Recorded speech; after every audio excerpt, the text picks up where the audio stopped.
begin in chapter 21. We finished up, I think, chapter 20 with Abraham's dealings, false dealings actually, with Abimelech. And in that connection, who did that have to do with besides Abraham and Abimelech? Sarah, right. So Abraham had agreed with Sarah that wherever they went into a strange country, that she would tell them that he was her brother and that she was his sister. And so that's what they did, and Abimelech took Sarah to be a part of his harem, if you will. And maybe we may have suggested that this would have been somewhat of a political move on Abimelech's part. Whether that was or not, we don't know exactly, but nonetheless, God closed the wombs of all the women in Abimelech's kingdom, and Gerar, his city-state, I guess we could say. And as a result of that, God showed to Abimelech that he was very near a dead man. And Abimelech said, I did this in the integrity of my heart, and so God says, I know you did. That's why I kept you from Sarah. And so we talked about that and how that was rectified, and how Abimelech had given 1,000 pieces of silver to Abraham, and he made mention of the fact of that to make sure that Sarah knew that, so that there would not be any type of conflict between them further over this matter. He also gave him sheep and oxen and male and female servants, as well as restoring his wife Sarah to him. So we talked about that on Wednesday evening, but I just wanted to kind of review that just briefly to make sure we covered all those bases. Any comments or questions about that specific situation before we move on? Okay, so that brings us then to chapter 21. And in chapter 21, we have the culmination of one of the great blessings, or one of the great promises that God made to Abraham back in Genesis chapter 12. And that had to do with all being blessed through the seed of Abraham. And so up to this point in time, Abraham has tried a way or two, with Sarah's help, to try to help God along with that. But it didn't work out, because God promised Abraham that through his seed, through Sarah, would his descendants be called. And so Sarah then, just previously, had been promised by the Lord, and two angels that visited with Abraham as they came through on their way to Sodom. They passed through the oaks of Mamre, and there Abraham lived. And you remember how that he prepared the feast for them, and the Lord promised him that the next year Sarah would bring forth a child. And so that's what we learn about beginning with Acts, Genesis chapter 21. So let's look at Genesis chapter 21 and consider the first 8 verses there. Genesis 21, 1 through 8. And Grace, would you like to read that for us? Uh-huh. Not the book, right? Yes. Genesis 21, 1 through 8. Then the Lord took note of Sarah as he had said. And the Lord did for Sarah as he had promised. So Sarah conceived and bore a son to Abraham in his old age, at the appointed time of which God had spoken to him. Abraham called the name of his son, who was born to him, and Sarah bore to him Isaac. Then Abraham circumcised his son Isaac when he was 8 days old, as God had commanded him. Now Abraham was 100 years old when his son Isaac was born to him. Sarah said, God has made laughter for me. Everyone who hears will laugh with me. And she said, who would have said to Abraham that Sarah would nurse children? Yet I have borne him a son in his old age. The child grew and was weaned, and Abraham made a great feast on the day that Isaac was weaned. Okay. All right, so you ladies that have had children, how would you have liked to wait until you were 90 years old to have your first child? That's quite unusual, isn't it? And we might say quite impossible today. At least not regular. That's not the common thing. And so Abraham and Sarah have waited. I would say they have been patient, but let me just say probably more patient than I would have been, I suppose. This promise came to Abraham when he first came into the land. He was how old when they first came, when they left Haran and came into the land of Canaan? 75, that's right. And so now the text tells us that Abraham is how long? How old? 100, right. And so 25 years have passed since that promise was made, thereabouts. And so they, have been patient, they've been faithful to God, and God has promised them all through this that through Abraham's seed, all nations of the earth would be blessed. And that would come through Sarah. And so now Isaac, finally the day comes and Isaac is born. And it is a wonderful blessing to them. I can't even imagine. Now, granted, they lived longer than most people live today. We learn, if we get that far today, we learn that Sarah died at the age of 127. And so she had a long life even after Isaac was born. Yet at the same time, she had lived the greatest portion of her life without children. And so I know that would have been very difficult for her, but she believed the promise of God.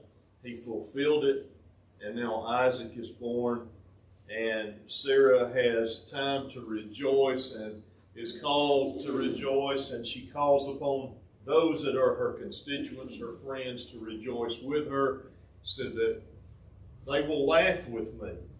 And this will be different laughter from the first kind, right? Mm-hmm. Remember when she was promised that she would have a child, she laughed in disbelief.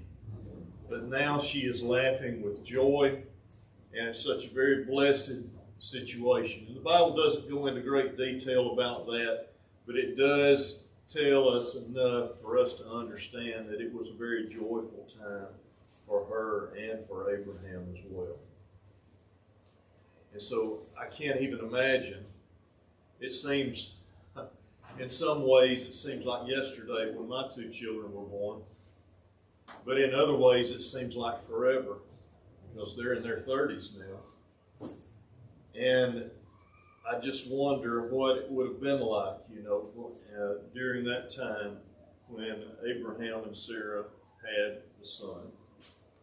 And so in verse 4 it says that Abraham took his son Isaac and circumcised him when he was 8 years old. 8 days old, I'm sorry. 8 days old. Why did Abraham do that? Part of the command.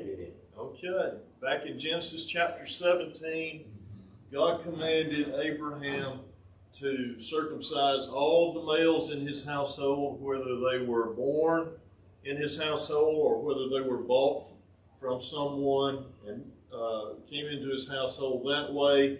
In other words, his family or slaves that were bought and sold, that type of thing. And then he also said, each child that is born from henceforth, each male child shall be circumcised at 8 days old. And so there was no question in Abraham's mind that when Isaac became 8 days old, that that's what he would do. And so that's what he did. And it kind of reminds me of a point that I'd like to make in connection with our decisions today. We know that God has commanded us to do certain things and to live certain ways. And so when we face a situation and that commandment comes into play, do we have to think about it? Do we have to study about it? Do we have to argue with ourselves about it? Or maybe even our brethren, or do we just do it? For example, something as easy as, or something as simple as observing the Lord's Supper. We know that the Lord has commanded us to partake of the Lord's Supper on the first day of the week. We know from the inference in Acts chapter 20 and verse 7, it is done every first day of the week. We know that the apostles themselves, specifically Paul and Peter and others, made travel plans so that they could meet with the brethren on the first day of the week and partake of the Lord's Supper, among other things. And so when the time comes, do we decide that we're just going to bypass that on that day, or is it a given in our minds? And so if it is a given in our minds, then the next given in our minds, or I guess the one preceding that, is that we're going to be there so that we can partake of the Lord's Supper. Because when we partake of the Lord's Supper, we're to do that as a group, right? As the church.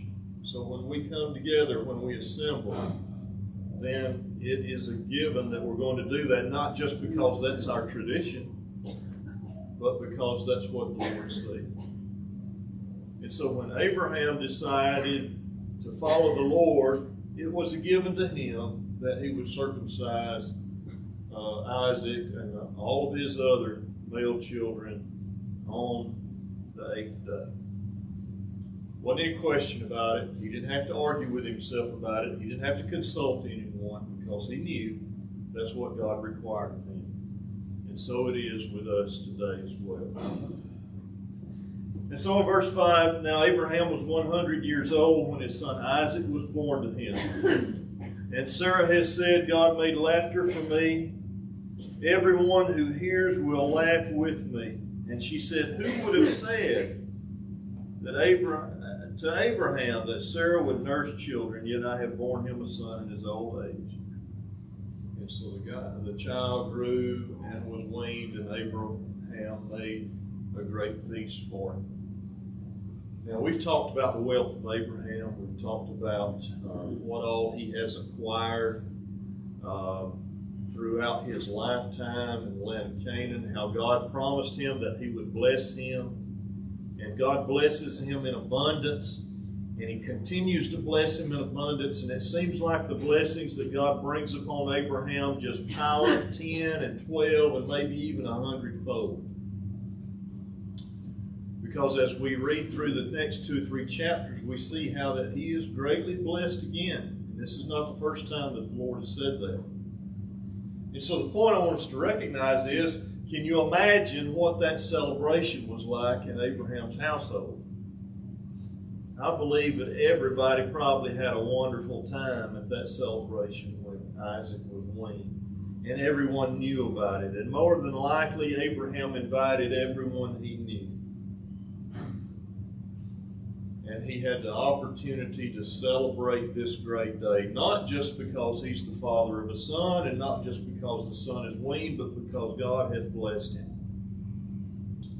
And so when we read passages like this, it is like some of the others that we'll talk about, and we'll talk about the covenant that he has with Abimelech here in just a little bit.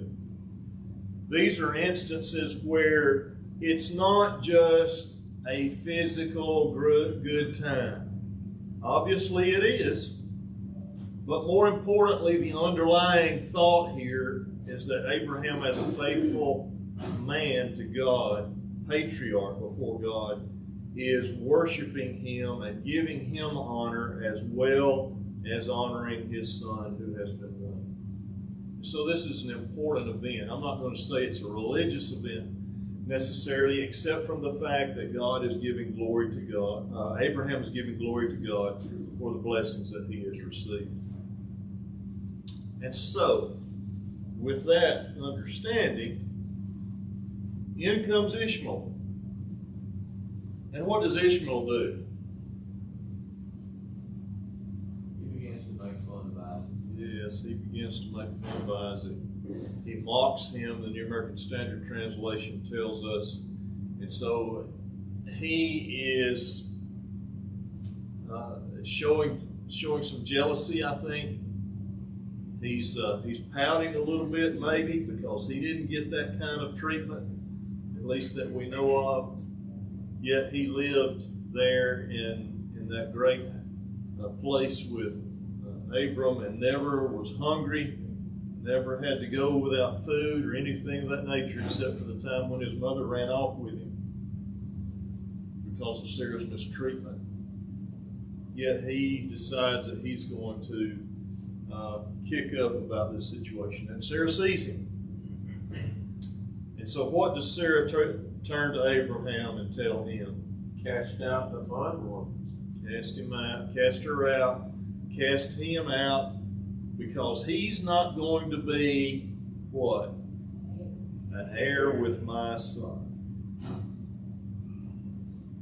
And so this situation with Sarah and Hagar and Ishmael has finally come to a head, and as a result, Abraham is made sorrowful over this because, you know, it's been quite a few years, quite a number of years that he's had Ishmael in his household.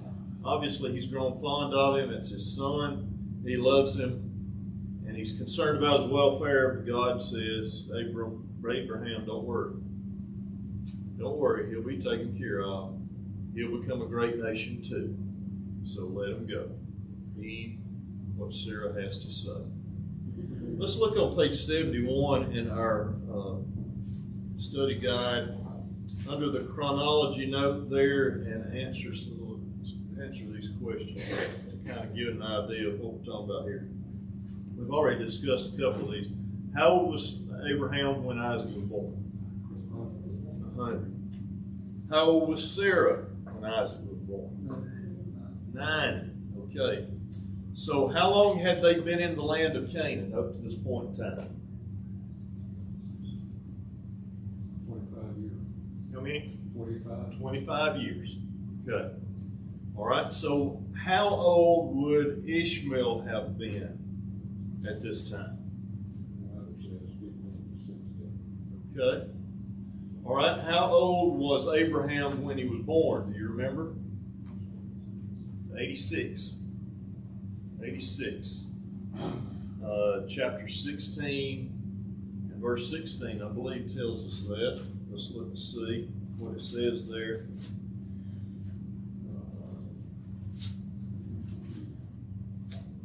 And Abram was 86 years old when Hagar born Ishmael to him. And so he would have been about 14 or 15 years old, depending on what particular month it would have been. And so when Isaac was born. But now when the weaning occurred, he probably would have been 15, 16, 17, something like that. I don't know exactly how old he would have been when he was weaned, but he would have been probably somewhat younger than what children are weaned today, most likely. But nonetheless, old enough to know better, right? Here, and so Ishmael is kind of, throwing a little mocking tantrum, and so Sarah says, get him out. Get him out, get those slave women and get them out. And so the next morning, Abraham gets up, he puts water in the skin, and he gives her some bread, and he sends them out. Now, I thought it interesting that the text does not tell us that he sent them out with any animals, any beasts of burden. You would think, as he's sending Sarah's handmaid and his own son out into the wilderness, that he would have, laded them with a great deal of food and water and that kind of thing, but that wasn't what was done. Don't know why that was the case, other than the fact that it brings us to the point in time where the angel of the Lord is able to appear to them and take care of them and give them a promise as well. So maybe that had something to do with it. But nonetheless, he gives them very little food and water to live on. And so let's look beginning in Genesis 21 and verse 12, where God said to Abraham, "Do not be distressed because of the lad and your maid. Whatever Sarah tells you, listen to her, for through Isaac your descendant shall be named." So again, he makes that promise, even in this situation where he's having to do something difficult. He promises Abraham that through Isaac your descendants shall be called.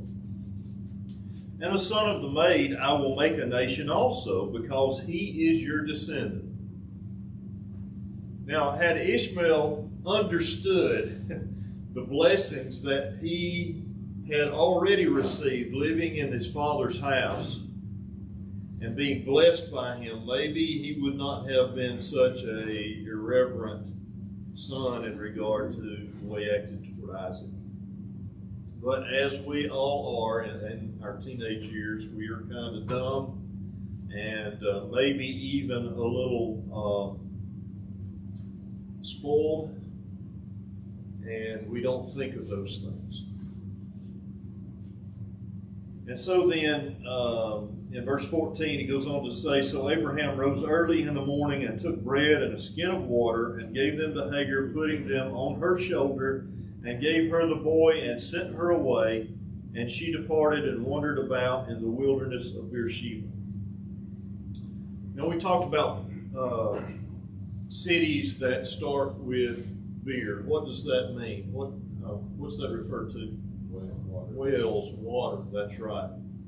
Brother Walter makes a note in the material here that Beersheba comes from a word that means 7 wells.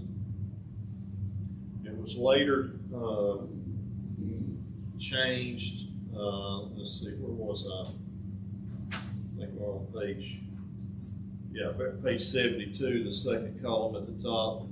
Beersheba, usually defined as the well of the oath, but that connotation apparently reserved until Genesis 26, verse 33, where the word shibha, oath, is used.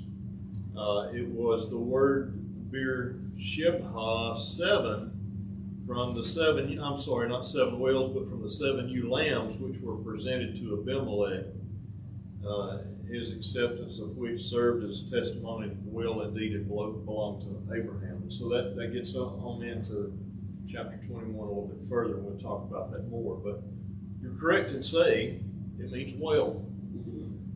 And so she was out, and her son out in that wilderness, and they were wandering in the wilderness, and she puts Ishmael over under a bush there somewhere, and she walks away 200 or 300 yards and sits down and begins to weep. And what gets the angel of the Lord's attention?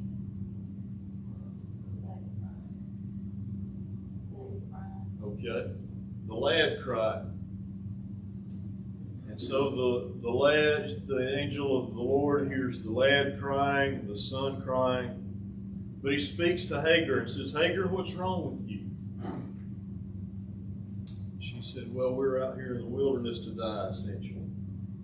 And so what does he allow her to see? Water. She lifts up her eyes and she sees water. And we don't know for certain, but it might vary. This is a very arid region in the southern portion of the land. It may very well be the same well that Abram and Abimelech talk about later, or Abraham and Abimelech. So that's very interesting that she went to the wilderness of Beersheba, and when the water and the food were gone, there they were wandering and trying to find something to sustain them. In verse 18, the angel of the Lord said, "Arise, lift up the lad, and hold him by the hand, for I will make a great nation of him." Then God opened her eyes, and she saw a well of water, and she went and filled the skin with water and gave the lad a drink. And God was with the lad, and he grew, and he lived in the wilderness and became an archer. And he lived in the wilderness of Paran, and his mother took a wife for him from the land of Egypt. So I think the inference there is that the Lord provided for them. Not only initially in connection with the well of water that he was enabled, or that she was enabled to see by the angel of the Lord, but also throughout their life until he was able to get old, become old enough to take care of them both. And makes the statement, leaves us with that his wife came from the land of Egypt. We began talking about, back several chapters ago, that the Lord, or the angel of the Lord, told Abraham that he would bless Ishmael, but he named a phrase that I thought was very interesting. Do you remember what that phrase was, that descriptive phrase? Wild donkey. Yeah, he would become a wild donkey of a man. His hand will be against everyone, and everyone will be against him. And so he became, I guess what we could say is maybe one of the first warriors. But he was blessed greatly as a result of Abraham's faithfulness. Have you ever been blessed because of someone else's faithfulness? Have you been able to recognize that, or have you ever noticed that, or now maybe that you think back and look at your life that maybe you have received a blessing because of someone else's faithfulness? I think any one of us that have been given a gift or maybe been helped, whether by an individual Christian or by the congregation, have seen that in our lives. Here Ishmael receives a great nation from his loins because he was a child of Abraham. Not the child that would bring forth a nation of God's people, but he still received a great blessing as a result of that. And so that hopefully had something to do with Ishmael's thinking and what he received, but still he was that kind of wild donkey of a man, so to speak. So sometimes it takes effect, sometimes it doesn't. Any comments about that before we move on? Yes, George. You talked about receiving a blessing. I've been looking at Acts chapter 9, having to do with Tabitha or Dorcas, how she had blessed everyone she could before she passed, and everybody knew it and were appreciative of it, and it paid off to her good in the end. Yes. Yeah. She was recognized as a faithful disciple. All right, so then we come to the covenant that Abimelech and his captain or of his army, or commander of his army, if you will, Phicol, want to make with Abraham. Now, what is this all about? This is not the first time that Abimelech and Abraham have come in contact with one another. We talked about that in regard to last Wednesday evening study, where Abraham deceived him and Sarah as well. But what do you think this particular instance is about? Dustin?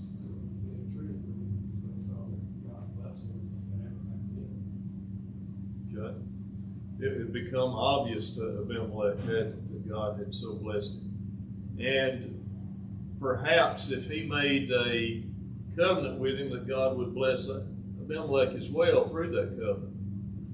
And I think it also has to do, the Bible doesn't come out specifically and state this, but as is mentioned in our material, it might have something to do with the fact that the Philistines are gaining strength in that portion of the country.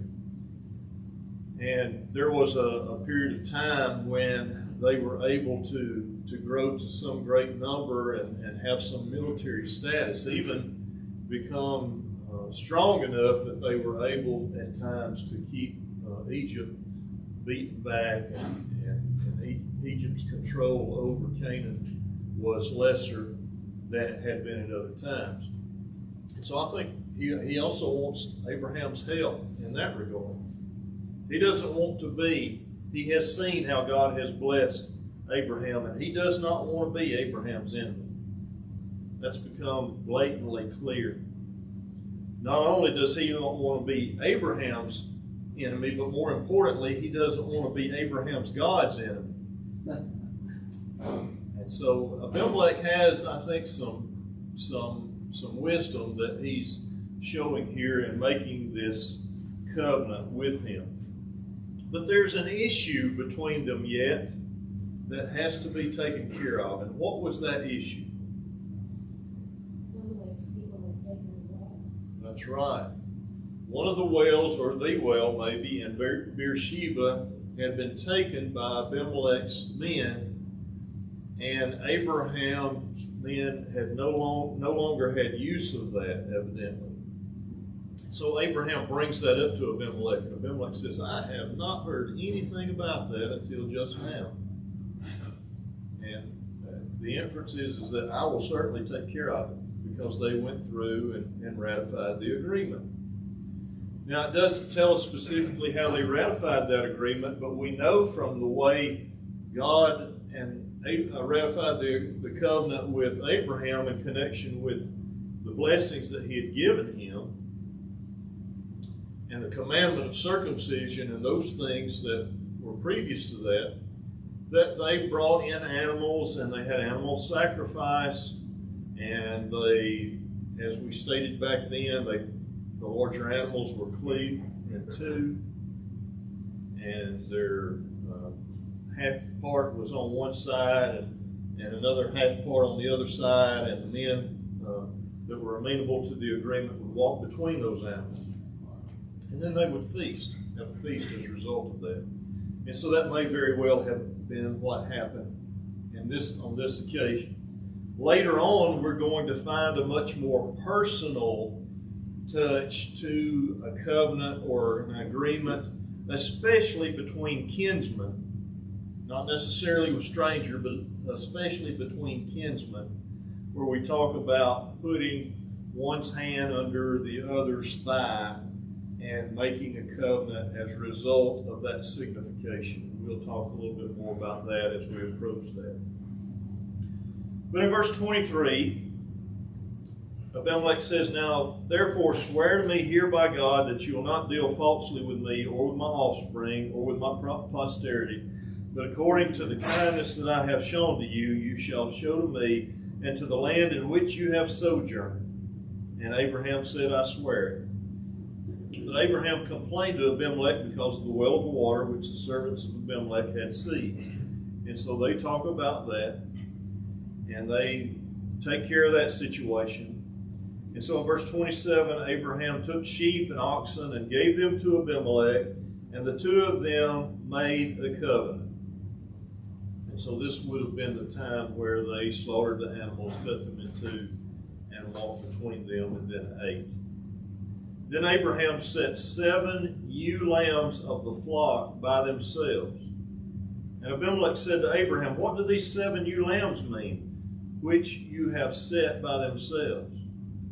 And he said, You shall take these 7 ewe lambs from my hand in order that it may be a witness to me that I dug this well.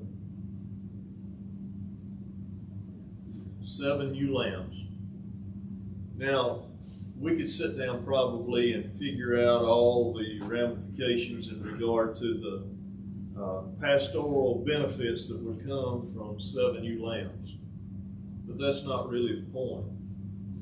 The point is that Abraham is swearing by this gift, and by an oath, that he dug this well in Beersheba, and it belongs to him. And that his men should be able to use it. Not that he would keep Abimelech's men from using it, but that it would not be seized by Abimelech's men and taken from his use. And so that's what he does there. Therefore he called the place Beersheba, because there the two of them took an oath. And so there we have the official name of that area given by Abraham, called the Well of the Oath. And that's what we spoke about from page 72 a while ago. So they made a covenant at Beersheba, and Abimelech and Phicol, the commander of his army arose and returned to the land of the Philistines. Now, Abimelech was not a Philistine. Phicol was not a Philistine, but they lived in what was called the land of the Philistines. You remember we talked about different areas having kings, maybe a small city-state that we call them, and they would have a king over that. That was Abimelech's situation. He was king over Gerar. And that was a city-state, if you will, and there were very many of those independent groups, independent cities throughout the land at this particular time. Abraham planted a tamarisk tree at Beersheba, and there he called on the name of the Lord, the everlasting God, and Abraham sojourned in the land of the Philistines for many days. Now, thinking about that situation, what do we see about the integrity and the faithfulness of Abraham?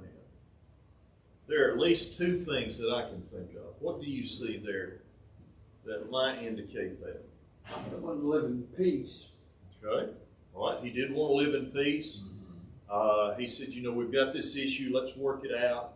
He didn't say, I'm going to war. I'm going to kill you. I'm going to take over Gerar. What else? He was a fair man. That's right. He was willing to give of his own flock just to prove that this well was his own. He had already labored to dig the well.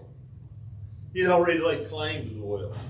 But he, in good faith, is giving and showing Abimelech that this sacrifice he's making with these 7 ewe lambs that he's giving to him would show that he was indeed telling the truth. What else?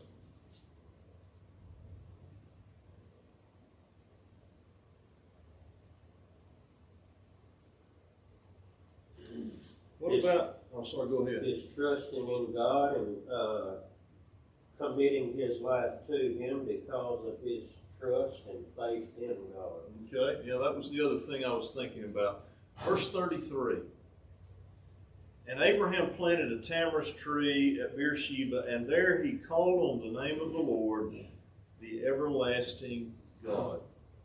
Now, I don't know what significance there is about him planting the tree other than the fact that he's showing that this is something that's important. This not only is an important area for the community, so to speak, but more importantly, am I planting this and showing to other people that this is an agreement ratified between Abimelech and myself, and also now I'm going to worship the Lord and thank him for carrying me through this situation with Abimelech and blessing me greatly and giving us peace and many other blessings that we could think about.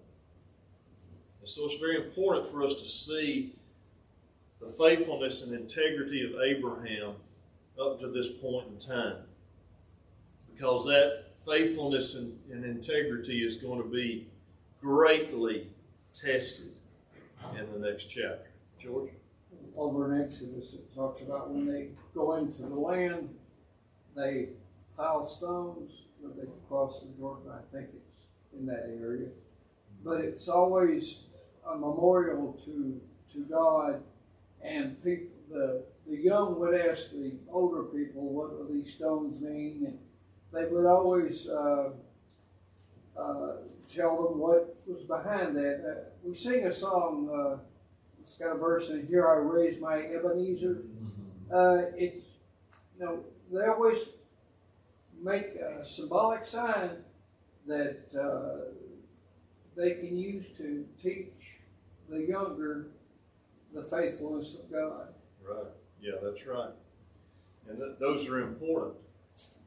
Very, very important. All right, so we come to chapter 22 then, and this is the big test that we often talk about in connection with Abraham's faith. It's not like Abraham's faith had not been tested up to this point in time, but this is really, really a big one. We've had this son born to Abraham and Sarah. It's been a great and wonderful thing. This is the son that God said, I will make you a great nation and through your seed all nations of the earth will be blessed. And I will give you a land that this great nation is going to inhabit. And this is all going to come through this one son, Isaac. So we look at verse 1 of chapter 22. And now it came about after these things that God tested Abraham and said to him, Abraham, and he said, Here I am. And he said, Take now your son, your only son, whom you love, Isaac, and go to the land of Moriah and offer him there as a burnt offering on one of the mountains on which I will tell you.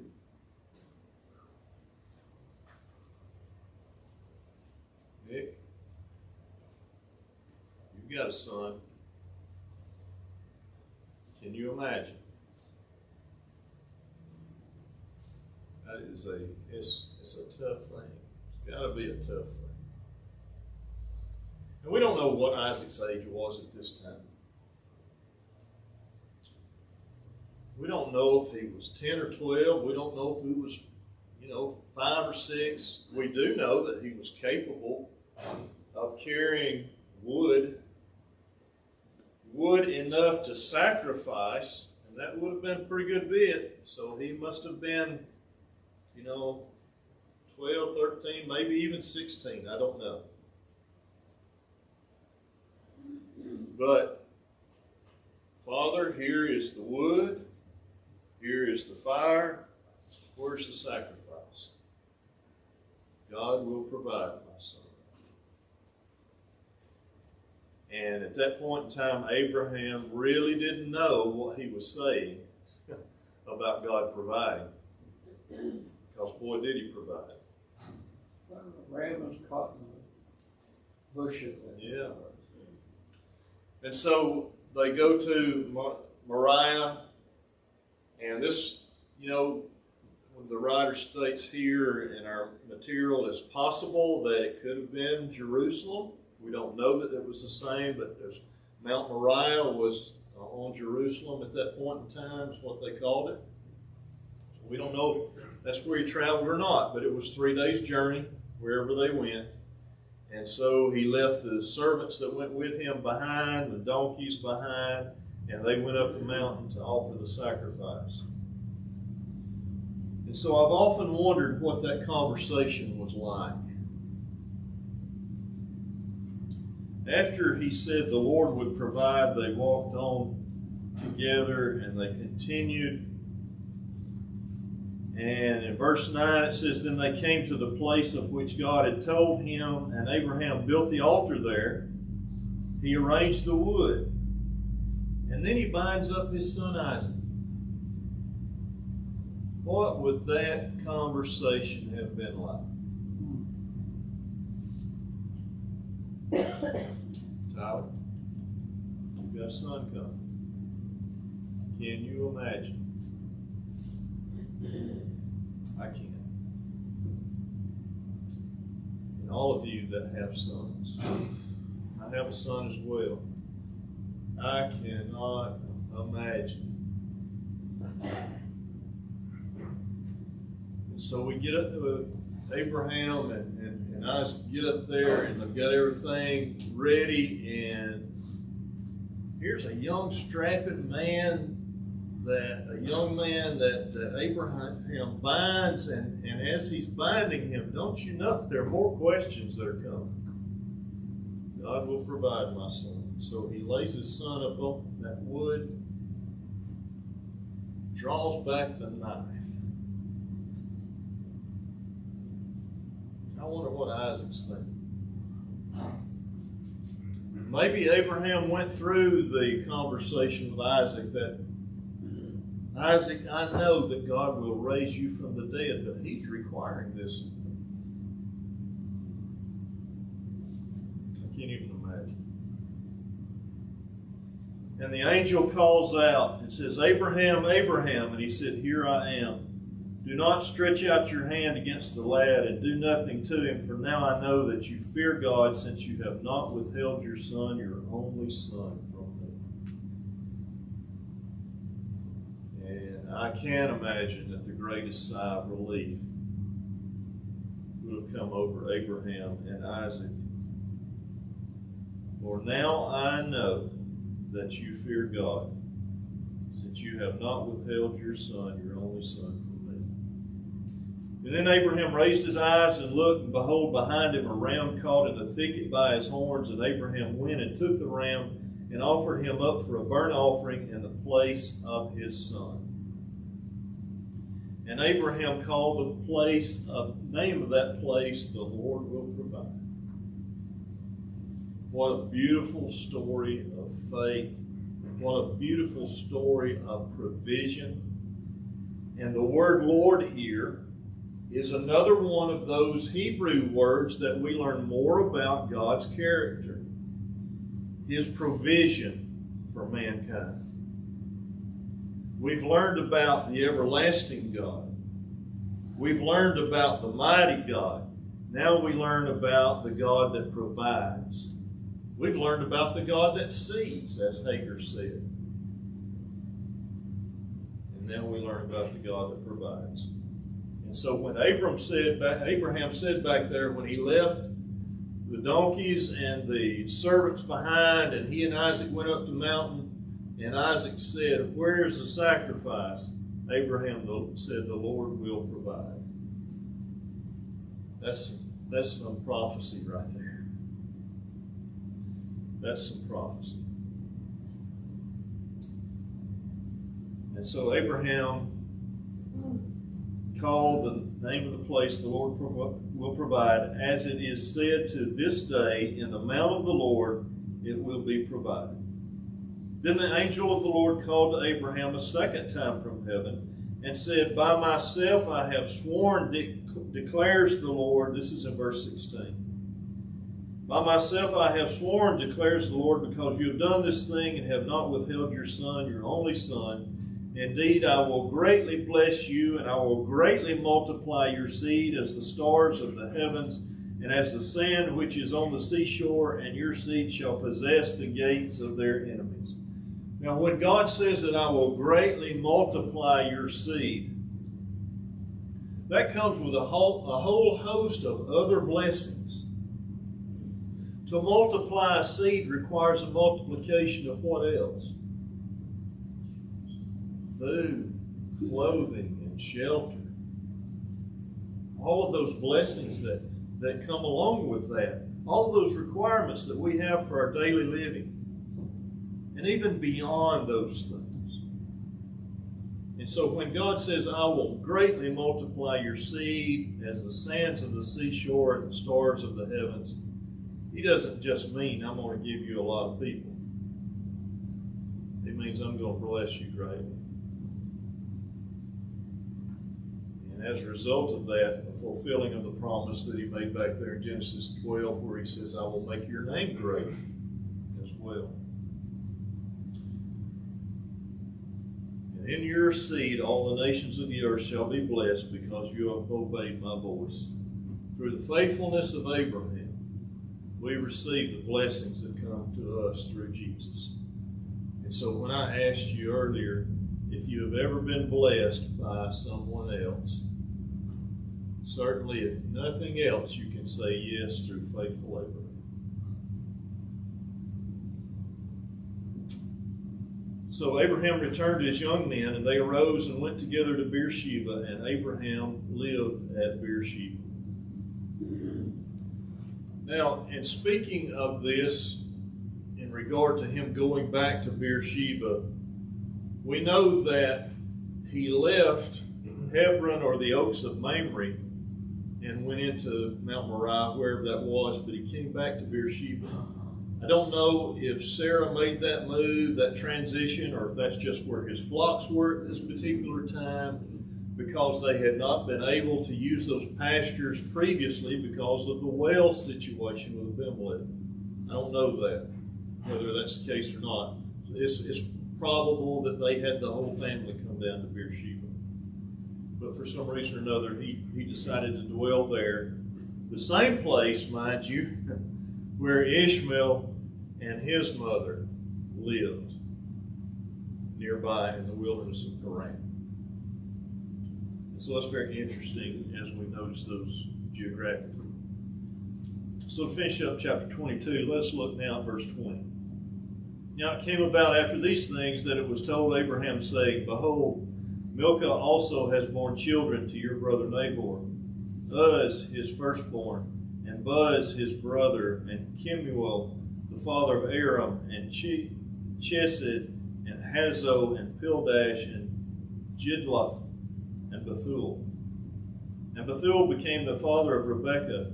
These 8 Milcah bore to Nahor, Abraham's brother, and his concubine, whose name was Reumah, also bore Teba, Gaham, Tahash, and Maacah.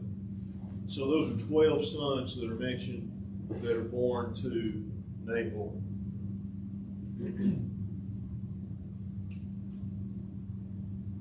Why do we bring up Nahor and his family at this time? Billy? He was father of Rebekah, the wife of Isaac. Okay. So Rebekah was the one who Isaac would take to wife just a little bit later on, and we'll read about that, Lord willing, in the next lesson or two. So Nahor and his family had prospered as well, even though they were still living over there in Haran, nearby Haran. And they had, as a result of these blessings, have become part of the relationship that God had with Abraham through Isaac, with Rebekah being his wife. And again, we'll talk about that a little bit later. Any other comments or questions before we finish our discussion? Yes, Dusty, and then Ken. Hey, we were talking about the integrity and faithfulness of Abraham. In the chapter before the sacrifice, of Isaac, he was grieved in having to send out Hagar and Ishmael to the point that God comforted him. Yet a chapter later, how that is, he's asked to give up his son to God, even though we can speculate that he might have grieved about having to do that. There's no mention of it whatsoever. He must have been having to me, trusting in the Lord that whatever was going to happen was going to happen. And then his grieving, his disappointment in the situation would have to bear on what God wanted. Right. Or the consequences that would come after. Yes. That's a very good point. Ken? What you were just saying, Hebrews 11:18, Abraham was accounting that God was able to raise him up from the dead. That's pretty amazing faith right there, because how many times did that happen? Kill something. Right. Yes, that's right. And, you know, the fact that Abraham trusted in the promises that God had made to him, and God made it very specific that Isaac would be the one. So that was his only other thing that he could think. George and then Murphy. Well, you talk about numbers in the Bible. 7 pops up again, and when you went through the sons of Nahor, I think it was 12. That's real coincidental, since Jacob had 12 sons. Yes. I don't, that's very significant numbers. They pop up a lot. It is, yeah. And Ishmael was told he'd have 12 princes come from his loins as well. Yeah, and that's talking, yeah. Murphy. You know, the passage that Ken had here, counting that God was able to raise him up even from the dead. And the last phrase in that verse is interesting. Whence also he received him in a figure, says in a figurative sense. The way I've always understood that, Jeremy, is you were talking about, Abraham raising the knife. I would say a figurative sense, because I would think that when Abraham raised that knife, in his mind, Isaac was already dead. Yeah. And then, when God allowed him to find the ram, it's as if he was raised from the dead. Right. That's the way I understood. Yeah, that's right. We didn't talk about, of course the Bible doesn't tell us anything about Abraham's communication with Sarah or anything of that nature. So we don't know what kind of communication there was, if there was any. But that, no doubt, she would have learned that after the fact, and had caused opportunity to her, for her to praise God as a result of Abraham's faith and for his willingness to provide sacrifice. Thank you so much for your attention, your comments this